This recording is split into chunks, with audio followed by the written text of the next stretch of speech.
Hello students, in today's class we are going to be discussing in brief how to write the electronic configuration of the first 36 elements of the krypton.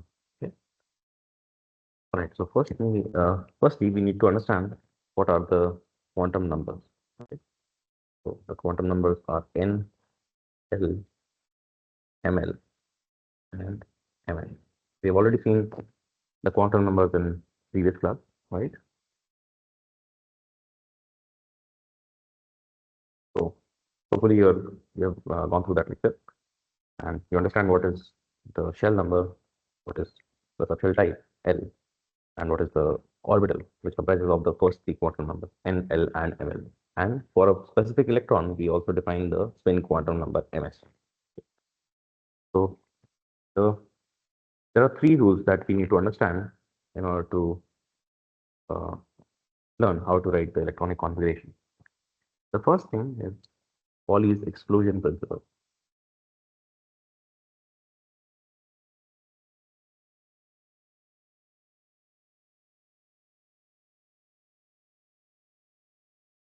According to Pauli's exclusion principle, there can be no two electrons in a particular atom which share all four quantum numbers. Okay, for two electrons to be called different, at least one of the quantum numbers must be different in those two electrons.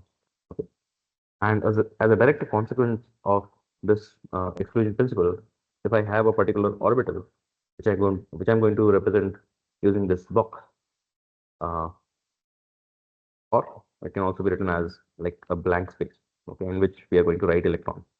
So according to the spin quantum number ms, the electron can have two different spin quantum numbers. It can be either upspin, which is denoted by this upward pointing arrow, and it can be downspin, which is this downward pointing arrow. Upspin can also be represented as this half arrow pointing upwards, and downspin can also be represented as this half arrow pointing downwards. Okay, so upspin and downspin. These are the two spin quantum numbers, two possible spin quantum numbers of any electron. Okay, so if I am defining a particular orbital, that means I've already fixed the first three quantum numbers N, L, and ML. So if there are more than one electrons in a particular orbital, they must have different spin quantum numbers. Okay, and since there are only two values of spin quantum number that an electron can have, one orbital can accommodate a maximum of two electrons. Okay, it cannot have more than two electrons. So as a direct consequence of this Pauli's exclusion principle, one orbital can accommodate a maximum of two electrons. It can be empty orbital also, there is no electron. It can be filled with one electron also, there is only one electron. But at max, it can have two electrons. It cannot have more than two electrons, one particular orbital. Okay. Now, the second thing that we need to understand is how to represent a particular orbital. So if there is no electron in an orbital, it will be represented by this blank box or this blank space. Okay. So you can say this is empty orbital. Okay. Second thing is we can use again this box, or we can write this blank space also. In the box, we can write one electron. It can be either upspin or downspin. Okay. So and all this like this also. There's only one downspin. Or it can be also written represented as half arrow pointing down upwards or half arrow pointing downwards. If there's only one single electron, then it can be either upspin or downspin. It does not matter, right? So these are orbitals having one electron. Okay.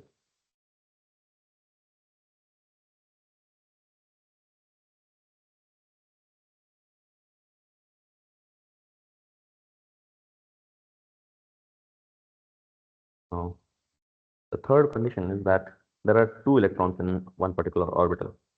Now, how can these two electrons be? Can they both have upspin? Think about it.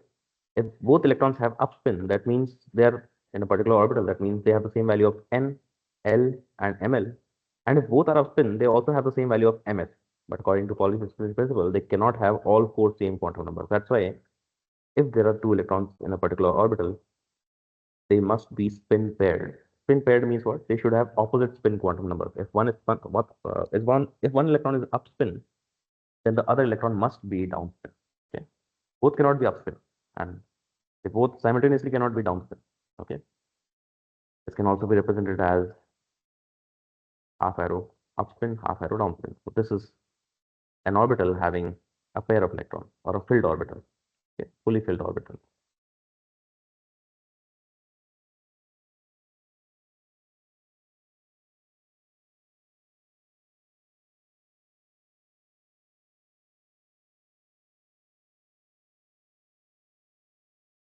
Now,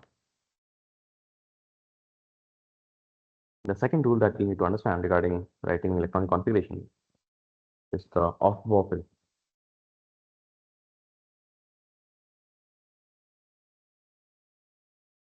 And what it says is that if there are multiple orbitals in a particular atom, then if I want to fill up electrons in orbitals, then I should fill the lowermost energy orbital first.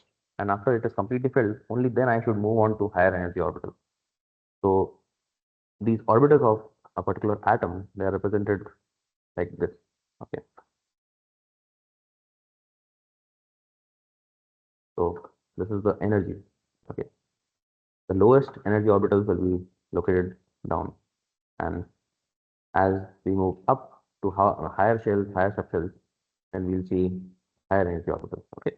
So what Aufbau principle says is that the lowermost orbital needs to be filled first. After it is completely filled, then we move on to the second highest energy orbital, second lowest energy orbital. After it is filled, then we move on to the third level. Okay. After all these orbitals are filled, then we move on to the next energy level. Okay. So this is Aufbau principle. And we need to understand that uh, in the ground state electronic configuration, ground state means what? The electronic configuration having lowest possible energy, the most stable electronic configuration, that will follow Aufbau principle. Okay. There are some exceptions also to Aufbau principle, and we'll see those exceptions as we come to them. Okay. All right. So now, how would we decide which orbital has least energy, which orbital has most energy? So for that, we need to understand this energy order. Okay. Let me write 1s, 2s, 2p, 3s, 3p, 3d, 4s, 4p, 4d, 4s, 5s, 5p, 5d, 5s, 6s, 6p, 6d, 7s, 7p. You can also write 8s, but it's not required. Okay, so now what we are going to do is we are going to fill up.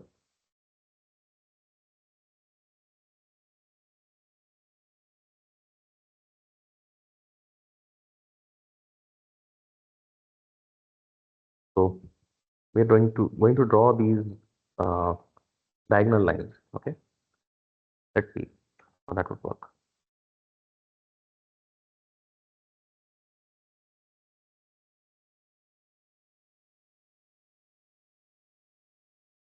Firstly, there will be 1s. Okay, and you come back and you fill 2s. Again, you come back and you fill 2p, then you fill 3s. Okay, after 3s, you go to 3p, then 4s, then 3d, then 4p, then 5s. Come back 4d, 5p, 6s. Okay, then you come back and you fill 4s, 5d, 6p, 7s. Next, you start with 5f, 6d, 7p, and then there will be 8f. Okay, this is how you have to remember the energy order. Okay, let me write the energy order here.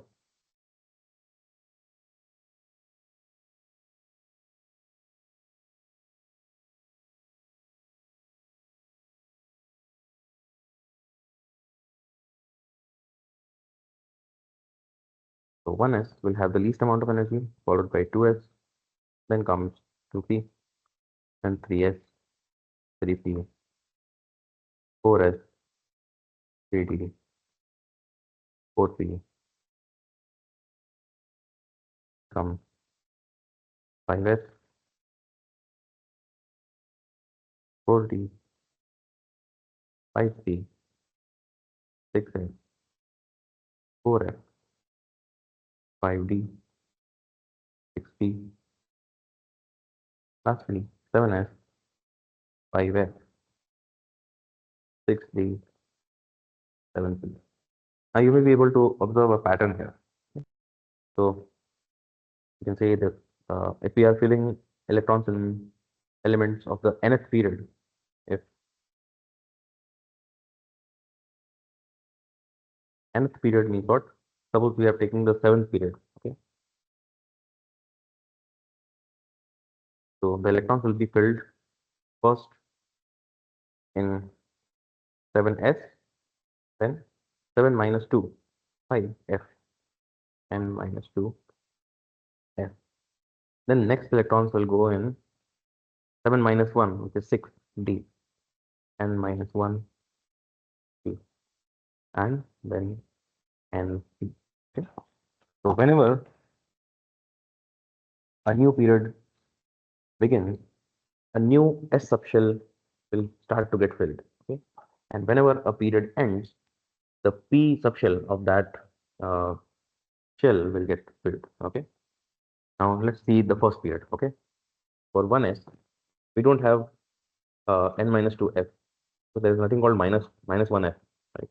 N minus 1d, that means 0d is also not there, and 1p is not also not there. So in the first period, only 1s will be filled. Okay, in second period, what we will fill? 2s, then 0f. There's nothing called 0f. Okay, so we can skip this. And after that, we have 1d. There's nothing called 1d, so we can skip this also.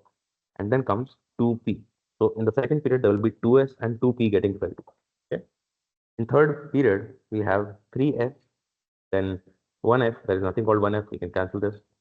Then there is n minus 1d, 2d. There is nothing called 2d also. We can skip this also.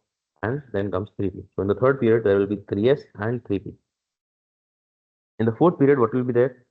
There will be 4s. Yes, 4s is there. So we'll fill 4s. 4 minus 2f. 4 minus 2f is 2f. There's nothing called 2f. We can skip this. Then there will be 4 minus 1d, 3d. Is there 3d? Yes, 3d subshell is there. So after 4s, we fill 3d. And then 4 np means 4p. So in the fourth period, what subshells will get filled? 4s, then 3d, then 4p. Okay, we can do this exercise for everything. Let me show you for the seventh period also. If n is equal to 7, then in the seventh period, what subshells will get filled? 7s will get filled first of all. Then 7 minus 2, which is 5f, that will get filled. 7s, 5f. Then n minus 1d, that means 6d. So 6d will be filled after 5f. And lastly, np, n is 7. So 7p will be filled. In the seventh period, 7s, 5f, 6d, and 7p will be filled. Okay. So this can help you remember this energy order faster. Everywhere we have to see this energy order. All right. So now, according to this Opper principle, we will try to fill the electron. Now, there may be more than one orbitals in a particular subshell. For example, in 2p subshell, there are three orbitals: 2px, 2py, and 2pz. We had seen in the previous one, right? So we need the third rule to see how the subshells will be filled.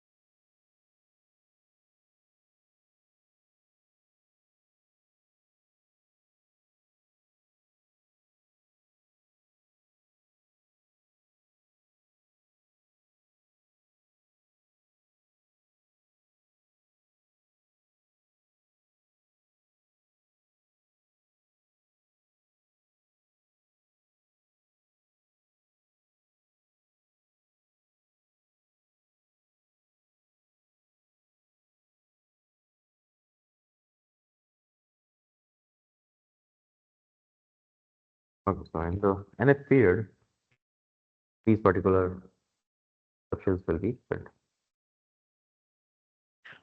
Come to Hund's rule. The third rule that we follow while writing the electronic configuration will be Hund's rule. And according to Hund's rule, if there are more than one orbitals in a particular subshell or degenerate orbitals, I'm taking an example of 2p here. So the three subshells of 2p, these will be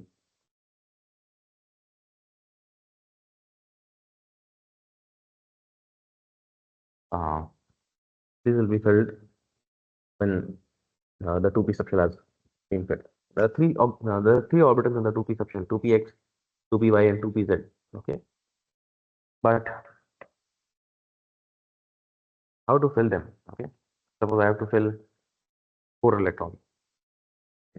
There are many ways to do it, right? Suppose if I have to fill 4 electrons, let me fill the first orbital and the second orbital. It can be done. Or if I have to fill 4 electrons, can I do it this way? First 3 orbitals and have been filled like this, and the first orbital has been filled. 4 electrons can be filled like this also. So I have to have some rule in how to fill 4 electrons in the 2p subshell, because there are many ways to do it. Okay. And as per the Hund's rule, for the ground state configuration or the most stable configuration, we have to ensure that if there are degenerate orbitals or more than one orbitals in a particular orbital, more than one orbitals in a particular subshell, then before we start to pair the electrons, we must ensure that each of the orbitals contains 1 electron each, and that uh, each of those single filled electrons must have the same spin quantum number. Okay. So both these configurations that I have written are incorrect according to Hund's rule. They are not the ground state configuration. They will not be most stable. They may be possible, but they will not be the ground state configuration. Okay. So if there are 4 electrons in 2p, how would I fill them? Let me write the 3 orbitals of 2p. If I have to fill 4 electrons, before starting to pair, I have to ensure that each orbital contains at least 1 electron each. Okay. So there are 3 orbitals and 4 electrons. So I'll fill 1 electron each in the 3 orbitals. I can fill it both. I can fill all 3 electrons with upspin, or I could also fill all 3 orbitals with downspin. This is also correct. There's nothing wrong with this. Okay. And the fourth electron has to, if it has to be filled in 2p, then it will start to pair, right? Because all 3 orbitals are singly filled. When I add the fourth electron, it will begin to pair. Okay. And according to Pauli's principle, I have to pair the electron such that the 2 electrons in a particular orbital have opposite spin quantum number. Okay. That's why if already it is upspin is there, then I will have to fill the electron with downspin. If already the 3 electrons are in downspin, then the orbital that I'm going to pair will contain an upspin electron. Okay. So this is how we can imagine how Hund's rule may work. Okay. Any of the 3 orbitals can be paired. Suppose I'm pairing this one. Okay. This is also equally correct. This is also ground state configuration. There is nothing wrong with this configuration. Okay. Okay. So this is Hund's rule. Now let's start to write the electronic configuration of some atoms in their ground state configuration. Okay.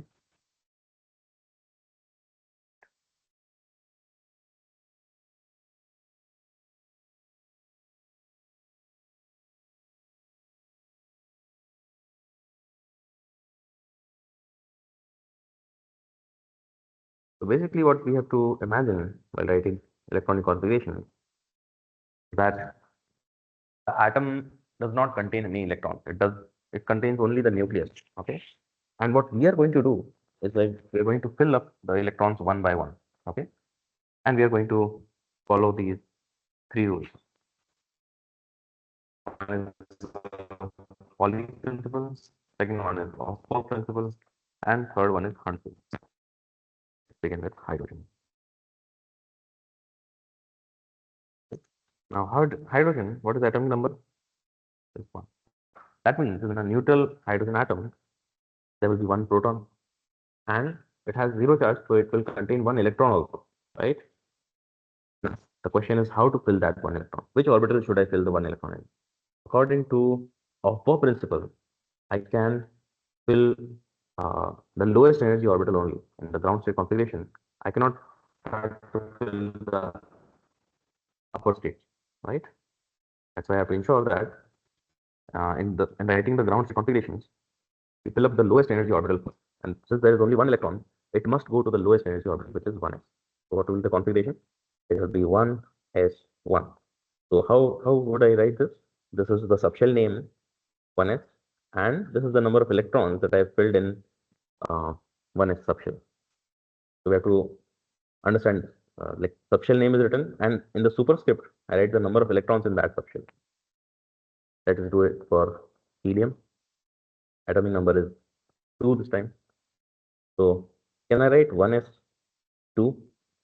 Yes, 1s subshell contains one orbital and has a capacity of 2 electrons.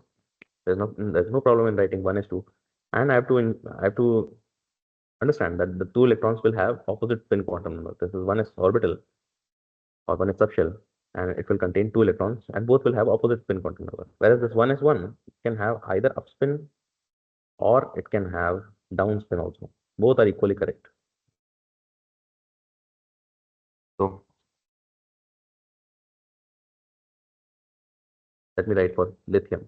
Okay, atomic number is 3. So there are 3 electrons to be filled. Can I write 1s3? Think about it. 1s subshell contains only one orbital. Can it accommodate 3 electrons? No, 3 electrons cannot be filled in 1s. So I cannot write 1s3. In 1s only I can fill 2 electrons. Now since the total number of electrons is 3, I have used up 2 electrons to fill the 1s subshell.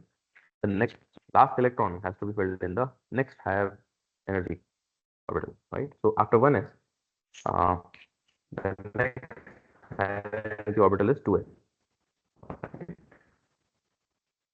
I'll write 1s2, 2s, 1s2, 2. Okay. You can represent this in the orbital diagram also. I can write 1s2, 2s1. Okay. Let's do it for beryllium. Atomic number is 4. There are 4 electrons to be filled. I can fill only 2 electrons in 1s. And 2s also can accommodate 2 electrons. 2 and 2, 4 electrons have been used up. Right in this configuration. 1s2, 2s2. Configuration can be represented in the orbital diagram like this. 1s2, 2s2. Now, in boron, atomic number is 5. So I have to fill 5 electrons. 1s2. Can I write 2s3? Again, for 2s subshell, there is only one orbital and it can have maximum of 2 electrons only. So I have to write 2s2, and 4 electrons have been used up. The remaining electron will go in the next higher energy orbital, which is 2p1. This will be the configuration of boron. So 1s, 2s, and 2p.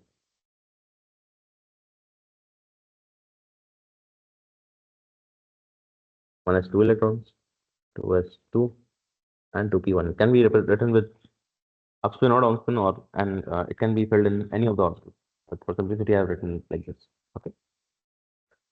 Right. What will be carbon configuration? Atomic number is 7. So 1s2, 2s2, 2p2. So 2 electrons in 1s, after which I'll fill 2 electrons in 2s, and the remaining 2 electrons will go to 2p. How should I write this configuration? 1s, 2s, 2p. So 1s will be filled with 2 electrons, 2s also 2 electrons. In 2p, when I'm writing 2 electrons, I cannot just fill the 2 electrons in a single orbital. Are you able to understand why? Because that will violate Hund's rule. Hund's rule is saying what? Before I start to pair, I should ensure that each of the orbital has 1 electron each. So I have paired already, that will make it incorrect. Okay. So for the ground state configuration, when one orbital is filled with 1 electron, it cannot be filled with second electron unless all the other orbitals have 1 electron each, and that too with same spin quantum number.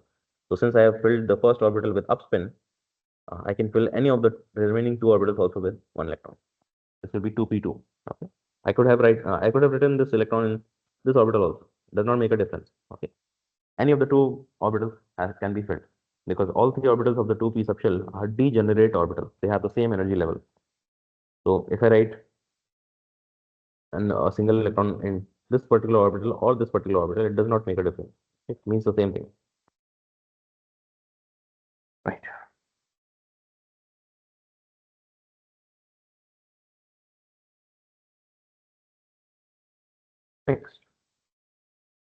nitrogen. 1s2, 2s2. Can I write 2p3? Yes, 2p subshell has 3 orbitals, so it can have a maximum of 2 into 3, which is 6 electrons. Okay. So in 1s and 2s, I could not write 3 electrons. 1s3, 2s3 is not possible. But 2p3, 2p4, up to 2p6 is possible. Okay, because 2p subshell has 3 orbitals and each orbital can have a maximum of 2 electrons. 2p subshell can have a maximum of 6 electrons. Right? That's why 2p3 is in fact possible. One is 2s and 2p. So 1s will be 2 electrons, 2s will be filled with 2 electrons, and 2p3, I cannot start pairing before each orbital has been filled with single electron. And since there are only 3 electrons and 3 orbitals, each orbital will get 1 electron with the same spin quantum number. All 3 can be downspin also. That will also be equally correct. Okay, but this is one possible configuration. For oxygen, what will be the configuration? It will be 1s2, 2s2, and the atomic number is 8, right? Out of 8 electrons, I have already used up 4 electrons. The remaining 4 electrons will go in 2p, so it will be 2p4. How should I write this configuration? 1s, 2s, 2p, 1s with 2 electrons, 2s also with 2 electrons, and 2p with 4 electrons. So first I have to fill single electron in each. Fourth electron will start to pair. Okay, this will be 2p4. Next, you can write the other configuration: chlorine, neon, sodium. Okay, try to write the configuration of chlorine and neon on your own. Okay.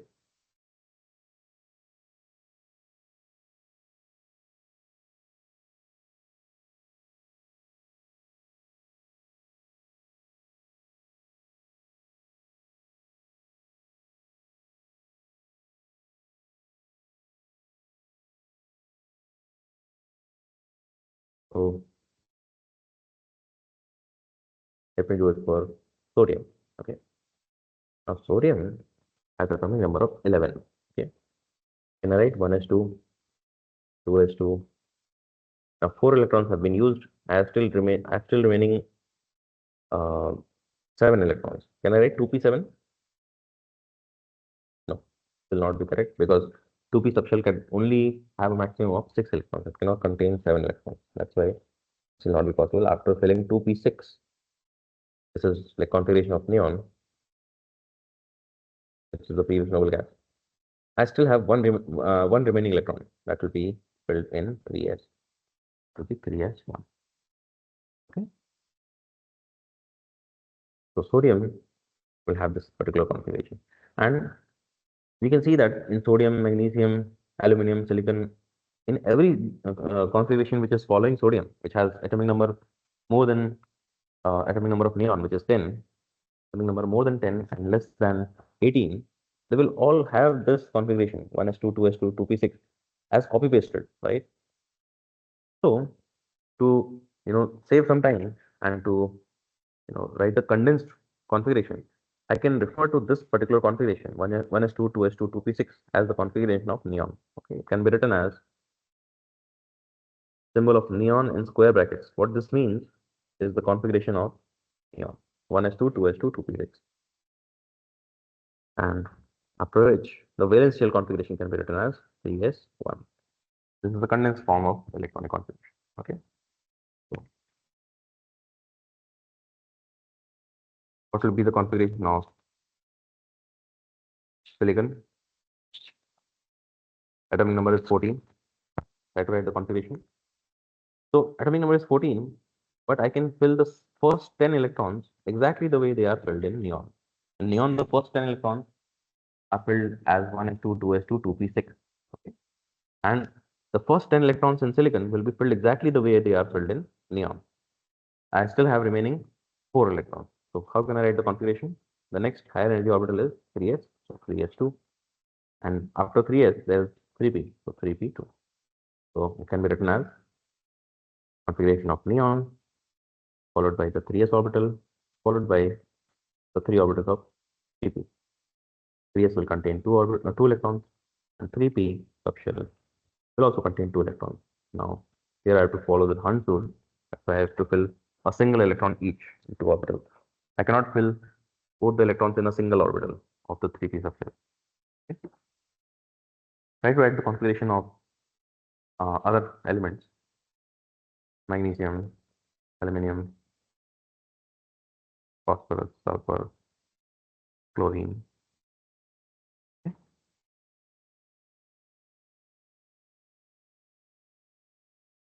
Configuration of argon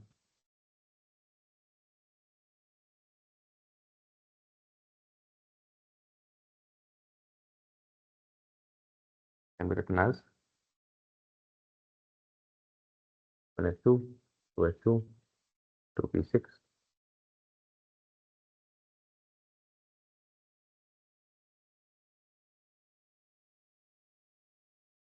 3s2, 3p6. Atomic number of argon is 18. So the 18 electrons will be filled like this: 2 electrons in 1s, 2 in 2s, the next 6 electrons in 2p, next 2 electrons in 3s, and last 6 electrons in 3p. This makes 18 electrons. Okay. Now you can see that every element which occurs between argon and the next noble gas krypton will have this particular configuration copy pasted, right? This configuration can be written as configuration of argon, symbol of argon in square brackets. Okay. This we are going to use in the condensed electronic configuration for the subsequent element. Okay. So configuration of the configuration of calcium. Atomic number of calcium is 20. Okay. So instead of writing the entire electronic configuration from scratch from 1s, 2s, 2p, I'll use the just previous noble gas. Previous noble gas is argon, which has atomic number of 80. I'll write configuration of argon followed by 4s2, right? Because up to argon, in argon we know that it is the noble gas of the third period. So it will have the final configuration up to 3p6. And after 3p, we know that the next higher energy orbital is 4s. Okay. So in calcium, that's why I've filled the 4s shell next. It will be argon 4s2. Okay. In the 3D series, you can write one configuration. Let me write the configuration of titanium. Again, titanium has atomic number of 22. So the first 18 electrons will be filled exactly the way they are filled in argon. So 1s2, 2s2, 2p6, 3s2, 3p6. 18 electrons have been covered in argon. In titanium, there are 22 electrons total. So out of 22, the first 18 electrons have been gone, already used up in the configuration of argon. The last 4 electrons will be filled first in 4s and then in 3d. Okay, we have to understand how to write the configuration. Now, if you look at 4s and 3d, 3d is belonging to the third shell, whereas 4s is belonging to the fourth shell. So while writing, we write 3d first and 4s after that, after 3d. Okay. But while filling, you should understand 4s will be filled first. It will be 4s2 and then 3d2. How to write this particular configuration?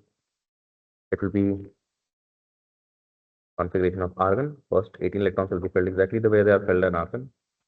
And next, there will be 5 orbitals of 3d. You know, any D subshell contains 5 orbitals, right?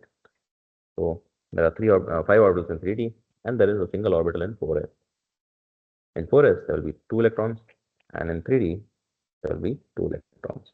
In 3d, I cannot pair the 2 electrons in a single orbital. I have to apply the Hunt rule. That's why it will be drawn like this. Okay. Right. Now you have to write the configuration of all the remaining elements which I have left out. Okay. This potassium,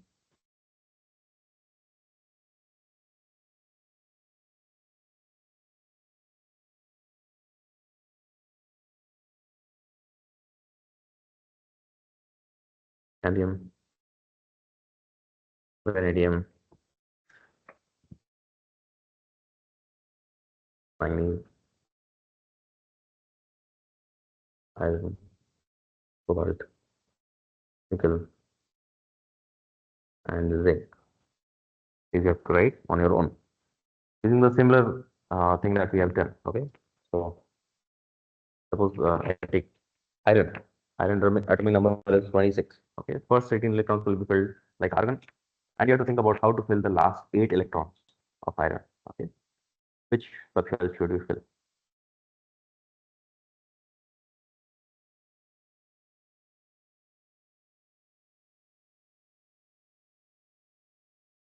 Right. Now there are two elements which I left out. Okay. I have not written krypton here. I have not written copper here. I have not written chromium here in this place and copper in this place. Those two are exceptions. Okay. Their configuration, you need to remember that they are exceptions to the Aufbau principle or the general rule that I have seen. The energy orbital, the energy level rule is not exactly followed. Okay, let us see how.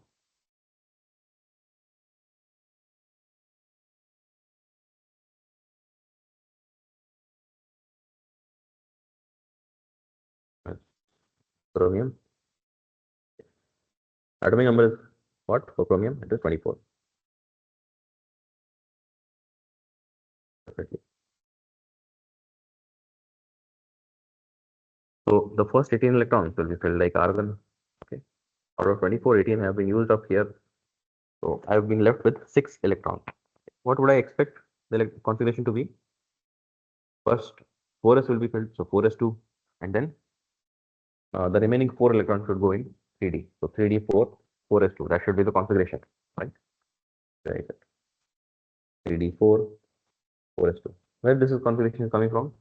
After 3d 6 in argon, the next orbital will be 4s. So 4s will be filled with 2 electrons, and then 3d will be filled with the remaining 4 electrons. Okay, this is what is expected.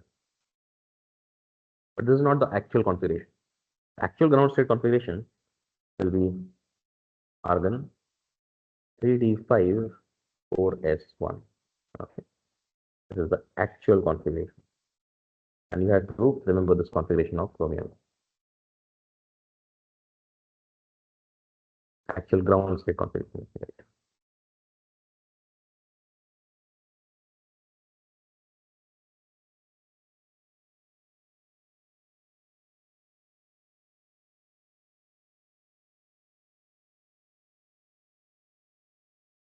And the reason for this is, you look at 3d and 4s. In 3d5 4s1, there is a half-filled d subshell, and a half-filled subshell is exceptionally stable. 3d5 is half-filled.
So the 3D subshell is half filled, and due to higher number of exchange pairs, this half filled configuration is very, very stable.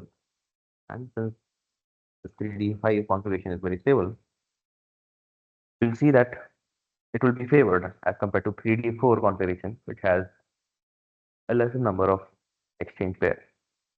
This configuration is symmetric also.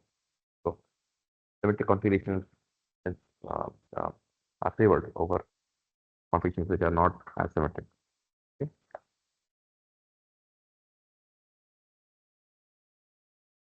Similarly, for copper also, we see a similar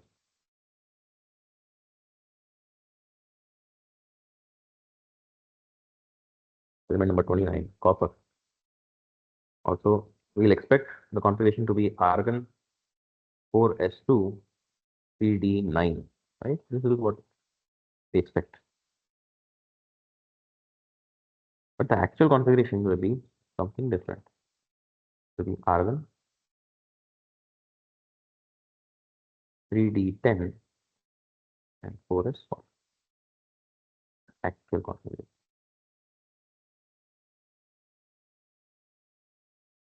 And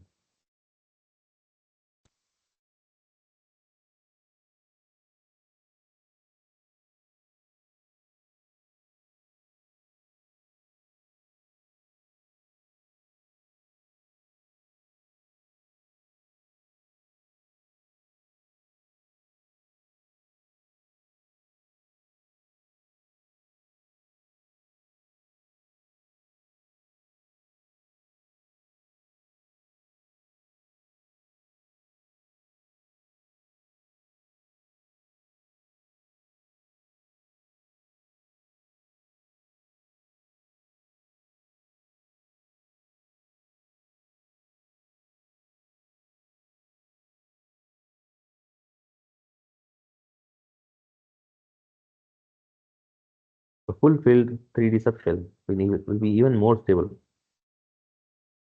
This will be copper, and it has 3D10 configuration.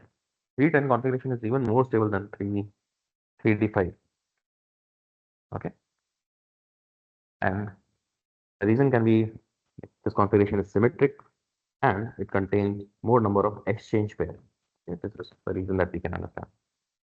It will be 3D10 4s1. It will be the actual ground state configuration of copper. Okay, so we have to remember these two exceptions of writing electronic configuration: chromium and copper. In the first 30 elements, these are the only two exceptions. Okay. Now, we can write for elements up to krypton also.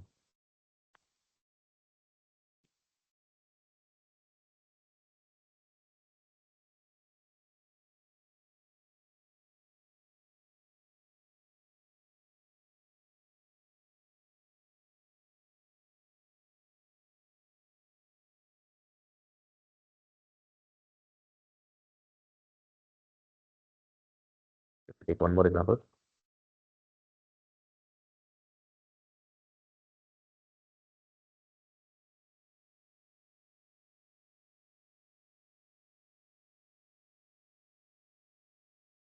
Element number 33. Argon. For arsenic, atomic number is 33. The first 18 electrons will be filled exactly the way they are filled in argon. Okay. After filling 18 electrons in argon, we are still left with 15 more electrons. Okay. How to fill those electrons? I can write 4s first. 4s will be filled with 2 electrons. Then 3d, it will be filled with 10 electrons. I still have 3 electrons remaining. So out of 33 electrons, 18 will be filled in argon. 18 will be filled exactly the way they are filled in argon. Next 10 electrons, next electron will go in 4s. Then the next 10 electrons will go in 3d. And 3 electrons are still remaining. So they'll go in the next higher energy orbital 4p. 4p3 configuration. Okay. You have to remember this energy orbital. So you should understand, like, after 4s and 3d, there is 4p. So only then you'll be able to understand how this configuration is coming. Okay. Right. Now, should also try to write the electronic configuration from for gallium, germanium, selenium, bromine, and krypton. Okay, and similar to how we are using the configuration of argon for elements having more atomic number more than 18. After krypton, we use the configuration of krypton to write the electron configuration of subsequent elements which have atomic number more than 36. Okay. So this is the summary of how we write electronic configuration. Hopefully, you are able to understand. If you go through this lecture once more, and if there is any position that you need more clarification, please let me know on your team tab. Okay. Thank you so much.